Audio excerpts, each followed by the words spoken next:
ಏನಾಗಿಲ್ಲ.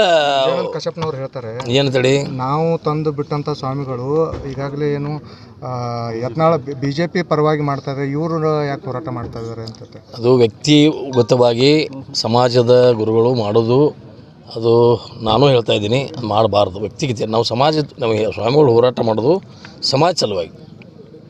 ವ್ಯಕ್ತಿಗತ ಮಾಡೋದು ಯಾರಿಗೇ ಆಗಲಿ ಅದು ತಪ್ಪು ಅನಿಸ್ತೈತಿ.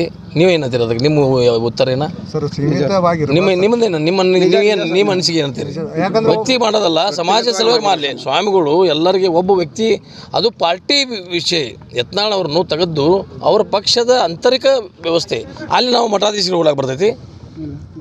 ಅದು ಬರಲ್ಲ. ಹಂಗೆ ಅದು ತಪ್ಪದ. ನಾನು ಅದಕ್ಕೆ ಹೇಳ್ತೀನಿ, ನಾನು ಅದಕ್ಕೆ ಸ್ಟಿಕಪ್ ಇದ್ದೀನಿ. ಸ್ವಾಮಿಗಳು ಪಂಚಮ ಸಾರಿ 2A ಹೋರಾಟ ಸಲುವಾಗಿ ಹೋರಾಡಿದವರು. ಅದನ್ನು ಹೊರತುಪಡಿಸಿ ರಾಜಕಾರಣದಲ್ಲಿ ಅವರು ಮಠಾಧೀಶರು ಯಾರೂ ಬರಬಾರ್ದು ಅನ್ನೋದೇ ನನ್ನ ವೈಯಕ್ತಿಕವಾದಂಥ ಉದ್ದೇಶ.